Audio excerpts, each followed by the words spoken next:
Stage Pass, Institute of Gaming. For more details, contact 709396596. Cuban missile crisis అని చెప్పి John F Kennedy టైంలో పెద్ద crisis ఉంది, మీకు గుర్తుంటుంది. సోవియట్ యూనియన్ వాళ్ళ మిసైల్స్ తీసుకొచ్చి క్యూబాలో పెట్టారు. క్యూబా నుంచి చాలా తక్కువ డిస్టెన్స్ యూఎస్ ఫైర్ చేయాలంటే ఈజీగా ఫైర్ చేసి యూఎస్ మొత్తం ధ్వంసం అయిపోతుండే ఆ టైంలో. Cold war crisis. John F కెనడీకి ప్రాబ్లం. జాన్ ఎఫ్ కెనడీ ఏం చేస్తారు as a leader, deadline ఇచ్చారు. ఈ డెడ్ లైన్ లోపల మిసైల్ ఎక్కడ తీయకపోతే అంతే సంగతి అని చెప్పారు. ఆ టెన్షన్ ఆలోచించారు. డిసిషన్ ఎవరు తీసుకుంటున్నారు, ఇంపాక్ట్ చేస్తుంది, దేశం మొత్తం ఇంపాక్ట్ చేస్తుంది. మోదీ గారు డిమానిటైజేషన్ చేసినప్పుడు చాలామంది మోదీ గారిని తిట్టారు. నేను లైన్లో నిలబడితే నాకు డబ్బులు రాలేదు. చాలామంది నేను నాకు అస్సలు ప్రాబ్లం లేకుండా అండి.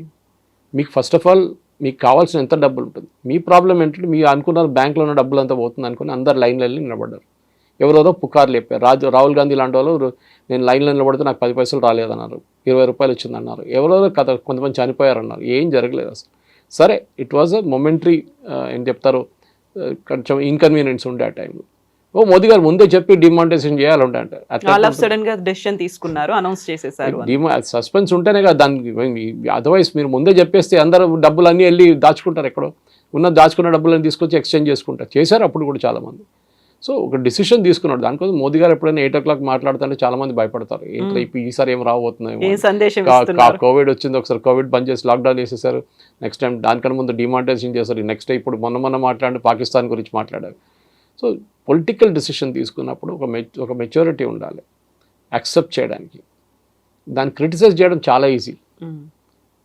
చూసాను ఇప్పుడు కూడా కాదు, ఎనీ డిసిషన్ మీరు ఆలోచించి. నరసింహారావు గారు ఉన్నప్పుడు ఎకానమీ ఓపెన్ చేస్తాం వెళ్తున్నప్పుడు కమ్యూనిస్ట్ వాళ్ళు ఆయన మీద చేసిన ఆరోపణలు అబ్బా చెప్పక్కర్లేదు. నేను కేరళలో ఒక డిసిషన్ తీసుకోవాలంటే 10 మంది దగ్గర అడగాల్సి వస్తుంది. డిస్కషన్ నడుస్తుంది, డెవలప్మెంట్ లేదు అక్కడ. ఇది ప్రాబ్లం అన్నమాట. సో మన దేశంలో కూడా మీరు అడిగిన దానికి పాకిస్తాన్తో రిలేషన్షిప్ ఎట్లా మెయింటైన్ చేసుకోవాలంటే అది పొలిటికల్ లెవెల్ చూసుకుంటారు. మీ లెవెల్లో మీరు చూసుకోండి. మీరు పాకిస్తాన్ నుంచి ఎవరైనా ఇన్వైట్ చేస్తున్నారా, then there is an issue. ఇప్పుడు పరిస్థితుల్లో లేకుండా మీరు ఇన్వైట్ చేయొచ్చు ఎవరినా కావాలంటే. రేపు పాకిస్తాన్ ఇండియా క్రికెట్ మ్యాచ్లు ఆడాలా, అది న్యాచురల్ పొలిటికల్ డెసిషన్. అది వద్దు, ఉమెన్స్ కప్ ఏదో రాబోతుంది, ఏషియా కప్, దాంట్లో మన ఆటలేని చెప్పేసాం. కరెక్ట్. ఎందుకంటే ఇప్పుడు అంటారు కదా, మీరు అక్కడ యుద్ధం నడుస్తున్నప్పుడు మీరేమో క్రికెట్ ఆడుతున్నారు ఇక్కడ, ఎవరైనా నవ్వుతారు. మీకు ఎంటర్టైన్మెంట్ కావాల్సి వచ్చిందా? అది కాదు, ఐపీఎల్ కూడా అదే చెప్పారు కదా, అక్కడ పాకిస్తాన్లో చెప్తారు మా మీద బాంబేసి మీరు ఐపీఎల్ ఆడుకుంటున్నారని చెప్పి చేశారు అది. సో ఐపీఎల్ అని కాదు, ఐపీఎల్ ఈజ్ లైక్ సినిమా థియేటర్కి వెళ్ళొద్దు అంటారు ఎవరైనా. కాదు, పీరియడ్ ఆఫ్ మౌర్నింగ్ ఎవరు సినిమా థియేటర్కి వెళ్ళకూడదు, ఆ యుద్ధం అయ్యేదాకా ఎవరు వెళ్ళకూడదు. అది ఇట్స్ నాట్ లాజికల్. మన దగ్గర ఒక వాల్యూ లేదు, దేనికి మాట్లాడుతున్నప్పుడు కూడా ఏదో చెప్పేసుకుంటారు అంతే. Argument for the sake of argument అంతే. లాజికల్గా ఎప్పుడు ఆర్గ్యూ చేయరు. ఐ లైక్ టు, నేను చాలా మటుకు డిబేట్స్ కూడా చెప్తున్నాను, దానికోసం నేను ఈ 1 hour డిబేట్స్కి ఎప్పుడు వెళ్ళను. రాత్రిపూట 7 to 8 ఉంటుంది చూడండి, ఎప్పుడు అన్ని ఏ channel I will never go.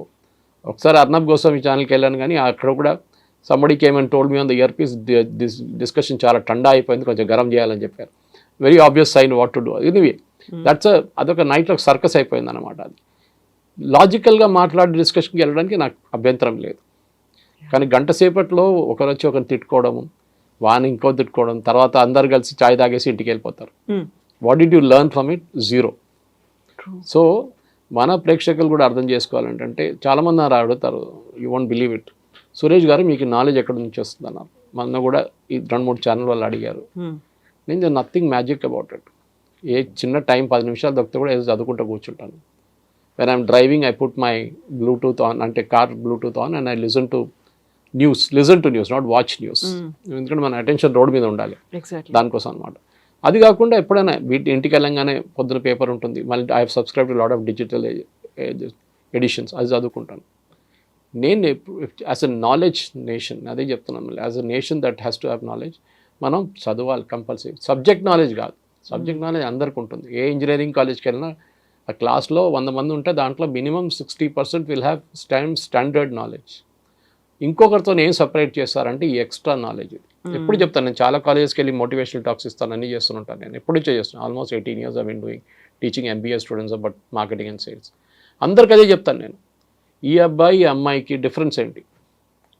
ఏం లేదు, వాళ్ళ సబ్జెక్ట్, ఇద్దరికి సబ్జెక్ట్ నాలెడ్జ్ ఉంది. కానీ మార్కెట్కి వెళ్ళి ఒక ఇంటర్వ్యూ చేస్తున్నప్పుడు వాళ్ళకి స్కిల్ కావాల్సింది ఏంటంటే బియాండ్ ద సబ్జెక్ట్ నాలెడ్జ్ తెలియాలి. అది వాళ్ళకి తెలియదు, ఎందుకంటే చెప్పలేదు. ఇది మన ఏం చెప్తారు, అభిమన్యుని పంపించినట్లు అయిపోతుంది చక్రవ్యూహలకి.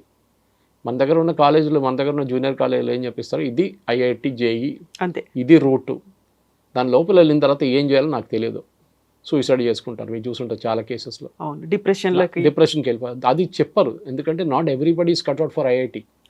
అందరు ఐఐటి చేయాలని లేదు, అందరు నీట్ చేసి మెడిసిన్కి వెళ్ళాలని లేదు.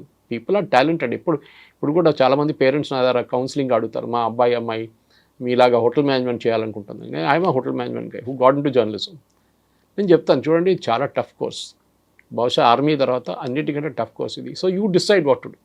ఈ ప్రాబ్లం ఎక్కడ వస్తుందంటే ఈ డిసిషన్ మేకింగ్. ఇప్పుడు మీరు మోదీ గారి గురించి అడిగారు, ఒక పేరెంట్ డిసిషన్ తీసుకుంటున్న అబ్బాయి అమ్మాయి గురించి పేరెంట్స్ డిసైడ్ చేస్తున్నారు. ఆస్ ద చైల్డ్, అమ్మాయి దారు అబ్బాయి దారు అడిగారా నీకేం కావాలని, అది లేదు జీవితంలో. ఆ డిసిషన్ వాళ్ళకి ఇవ్వరు అన్నమాట. Ability to take a decision వాళ్ళ దగ్గర ఉండదు.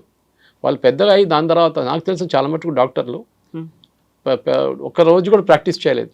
Some had gone to digital media, 1% went into news field.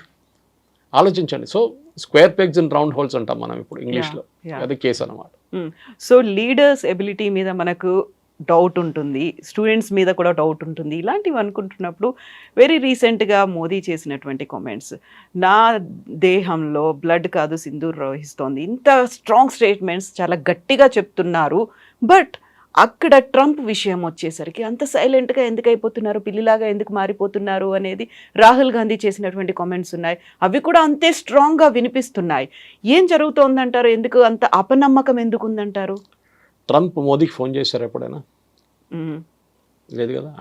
ఆయనే ఫస్ట్ ఇచ్చిన స్టేట్మెంట్ మార్చేశారు 2 రోజుల తర్వాత. మా టీం వాళ్ళు మాట్లాడారని చెప్పారు. జేడీ వ్యాన్స్ మోదీ గారితో మాట్లాడారు. ఏం మాట్లాడారు మనకు తెలియదు, మనం ఇక్కడ కూర్చొని గెస్ట్ చేసుకుంటున్నాం. ఇది మాట్లాడుతుంటారు, సీజ్ ఫైర్ కావాలని చెప్పుకుంటారు. మీకు ఎట్లా తెలుసండి? వాళ్ళ నడిమి ఇట్లా ఏం కాన్వర్జేషన్ జరిగింది మీకు తెలియదు. అది బయట కూడా చెప్పరు, ఎవరు చెప్పకూడదు కూడా. So it is question of limited war. Russia Ukraine 3 సంవత్సరాల నుంచి కొట్టుకుంటున్నారు.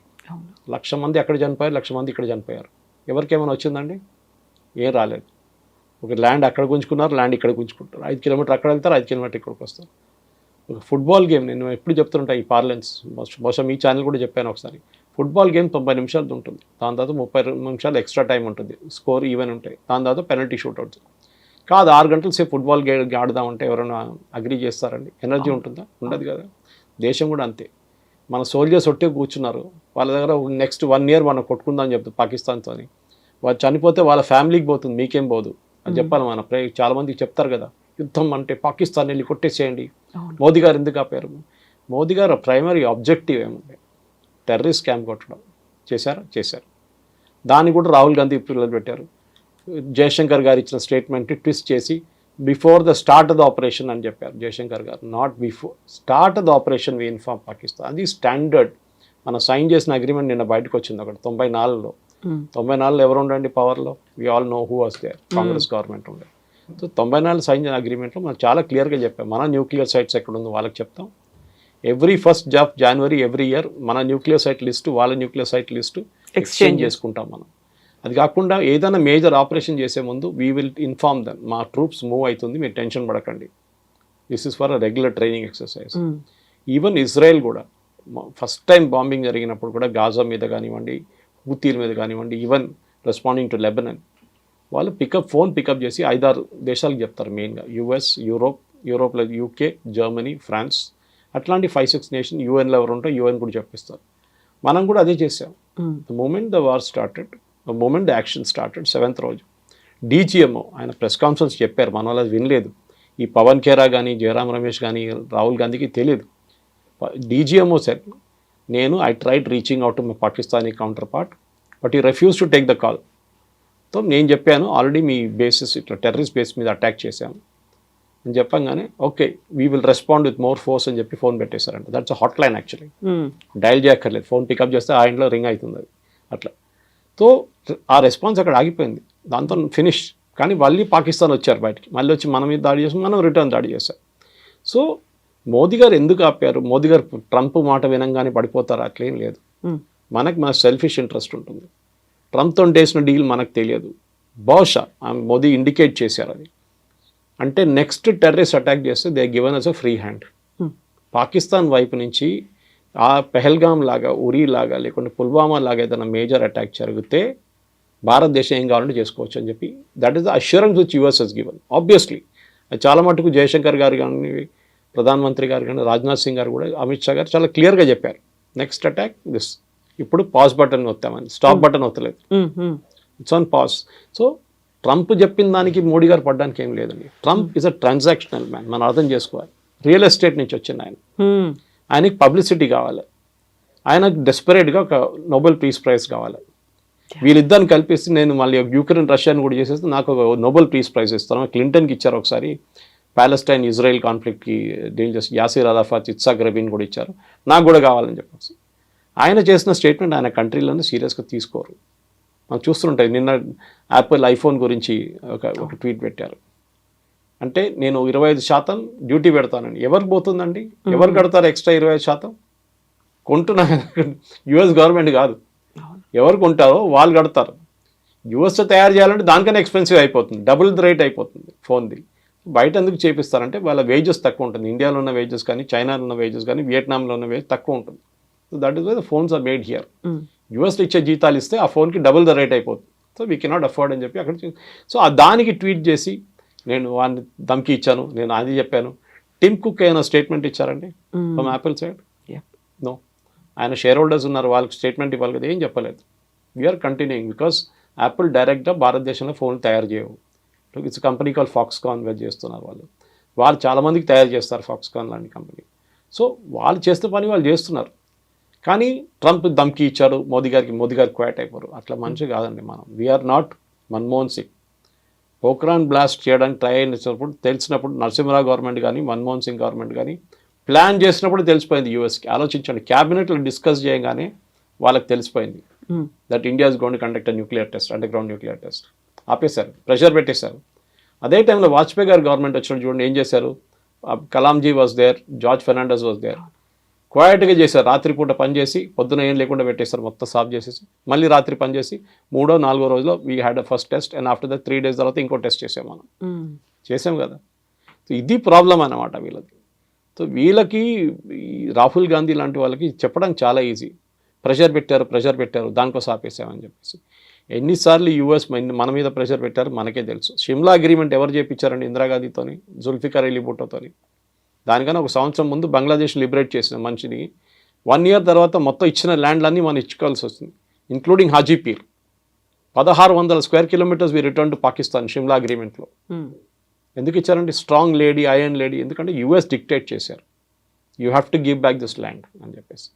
హాజీపీర్ అనేది చాలా పెద్ద హైట్లో ఉన్న మౌంటైన్. అది మన చేతిలో ఉంటే మన కార్గిల్ మనకే ఉంటుండే ఇప్పుడు దాకా. కానీ అప్పుడు కార్గిల్ జరిగిన వార్ జరగదు, కానీ వీ గేవ్ ఇట్ అవి ఇచ్చేసాం. అది చేసి చాలా తప్పులు ఉన్నాయి అట్లాంటిది. అప్పుడన్నీ మనం చెప్పుకొని వస్తే చాలా యూఎస్ ఇంటర్ఫియర్ చేసింది. కేజీబీ ఇంటర్ఫియర్ చేస్తుంది దానికన్నా ఎక్కువ. కేజీబీలో మిట్రోకిన్ ఆర్కైవ్ చూస్తే మీరు, one of the spice who defected to US, his name is మిట్రోకిన్. ఆయన రాసిన ఒక పుస్తకం ఉంది మిట్రోకిన్ ఆర్కైవ్స్ అని చెప్పి.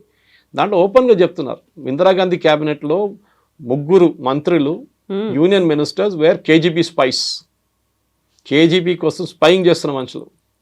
వాళ్ళు ఏ క్యాబినెట్ మీటింగ్లో ఏ నిర్ణయం తీసుకుంటే నెక్స్ట్ మినిట్ మాస్కోకి తెలిసిపోతుంది. You are talking of the cold war days. ఆలోచించండి. సో మోదీ గారు ట్రంప్ చెప్పారని చెప్పి పడడం ఏం లేదండి. వీ విల్ ఎప్పుడు ఆపాలని మనకు తెలుసు. We cannot continue. మీరు బిలీవ్ చేయరు, ఆఫ్టర్ ద బంగ్లాదేశ్ వార్ మన కంట్రీ 4 సంవత్సరాలు బ్యాంక్రప్ట్ అయిపోయిందండి. ఏం చేయక్కర్లేదు. మీ ఇందిరాగాంధీ గారు చేసినట్లనే మోదీ గారు చెప్పాలి, సరే యుద్ధం కావాలన్నా మీకు ఒక డెఫినెట్గా చేయదు, ఒక పని చేస్తాను, రేపటి నుంచి పెట్రోల్ ప్రైస్లు 3 రూపాయలు పెంచేస్తాను, నాకు యుద్ధం నడిపించాలి కదా, డబ్బులు కావాలి కదా. అప్పుడు చూడండి, అప్పుడు మారిపోతుంది డైలాగ్. ఎందుకు యుద్ధం అవుతుంది, 3 రూపాయలు పెట్రోల్ నేను కట్టాను. So every war comes with a price అంటారు. హ్యూమన్ ప్రైస్ ఉంటుంది, బడ్జెట్ ఉంటుంది, ఈ 2 ఉండాలి. ఎందుకంటే మిసైల్ ఫైర్ చేస్తే ఒక్కొక్క మిసైల్కి ఎంత పడుతుంది? S-400ది $1 million పడుతుంది. So you cannot afford it. So కావాలంటే నడిపిస్తాం, కానీ ఏమండి, what is the end? Russia Ukraine కొట్టుకున్నట్లు కొట్టుకుంటే పోతాం, వాళ్ళు మన మీద వేస్తారు, మనం వాళ్ళ మీద వేస్తాం, మళ్ళీ వాళ్ళు మన మీద వేస్తారు. చిన్నపిల్లల ఆట కాదు కదా. So you have to have that maturity. అదే మళ్ళీ రిటర్న్ అదే పాయింట్కి వస్తాను అనమాట. ఎమోషనల్ మెచ్యూరిటీ లేదు. ఏదైనా మన ఇంట్లో కూడా డిస్కస్ చేస్తున్నప్పుడు కూల్గా ఆలోచించాలి ఏదైనా కానీ. Something similar should be done when you are dealing with politics also. So ఇప్పుడు మనం పాకిస్తాన్ నుంచి ఇక్కడికి వచ్చిన వాళ్ళు అక్రమంగా ఉన్నారు, లేకుంటే వీసా గడువు ముగిసిపోయింది, ఇమ్మీడియట్గా వాళ్ళని పంపించేసాము ఒక డెడ్ లైన్ అనేది పెట్టుకొని. ఇప్పుడు అలాంటి గడువే మే 30 వరకు ఉంది. వివిధ దేశాల నుంచి అక్రమంగా మన దగ్గరకు వచ్చిన వాళ్ళు అథెంటిక్గా వాళ్ళు ఉంటే ఓకే, అదర్వైజ్ మీరు వెళ్ళిపోండి అనే మాట. ఇప్పుడు ఇక్కడ ఒక రకమైనటువంటి కాన్ఫ్లిక్ట్ ఏమైనా కనిపిస్తుందా? వివిధ దేశాల నుంచి వచ్చారు, అందులో చాలా వరకు రోహింగ్యాలు వీళ్ళంతా ఉన్నారు, అందులో వాళ్ళ మీద సర్జికల్ స్ట్రైక్